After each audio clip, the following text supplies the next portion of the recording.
On October 22, 1989, Jacob Wetterling, his younger brother Trevor, and a friend, Aaron Larson, were playing near the Wetterling residence in St.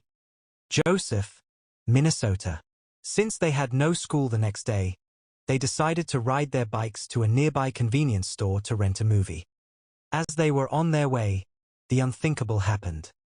A masked man appeared, armed with a revolver, and ordered the boys to throw their bikes into a ditch and lie face down. The man then demanded to know each boy's age.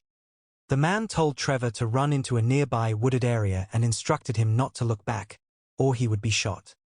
He then asked to see the faces of the remaining boys, Jacob and Aaron. The man allowed Aaron to run away, telling him not to look back, and then took Jacob with him. This was the last time 11-year-old Jacob Wetterling was seen alive. Law enforcement immediately launched an extensive investigation, scouring the area for clues. Tracks on a long driveway near the scene, along with footprints that appeared to belong to both an adult and a child. The case quickly became one of the largest search efforts in Minnesota's history. In the wake of Jacob's abduction, investigators uncovered a chillingly similar incident that had occurred 9 months earlier. On January 13, 1989, 12-year-old Jared Shirell was abducted, assaulted, and threatened by an unknown man in a case that mirrored Jacob's. The abductor had also been armed with a gun and ordered Jared to run and not look back, just as he had done with Jacob.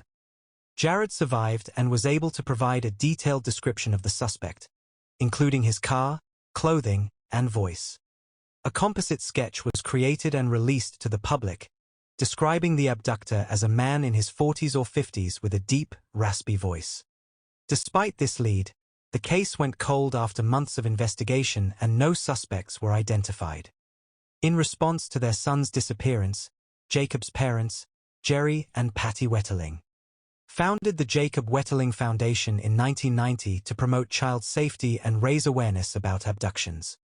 In honor of Jacob, the Bridge of Hope, which crosses the Mississippi River near St. Cloud, was named after him.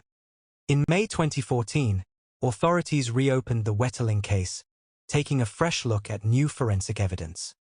After nearly 27 years, in October 2015, DNA evidence linked the abduction of Jared Shirell to a suspect. The DNA matched Danny Heinrich, a man who had been previously questioned in both cases but had not been charged. Heinrich was later arrested and, in September 2016, he confessed to the kidnapping, assault, and murder of Jacob Wetterling. He led investigators to Jacob's remains, which were discovered in a rural area. Heinrich was sentenced to 20 years in prison as part of a plea agreement, providing crucial details about the crime. Jacob's tragic story led to significant changes in how missing children's cases are handled and helped drive the creation of Megan's Law, which requires public access to information about registered sex offenders. Today, the Jacob Wetterling Foundation continues its work in advocating for children's safety, ensuring that Jacob's legacy lives on.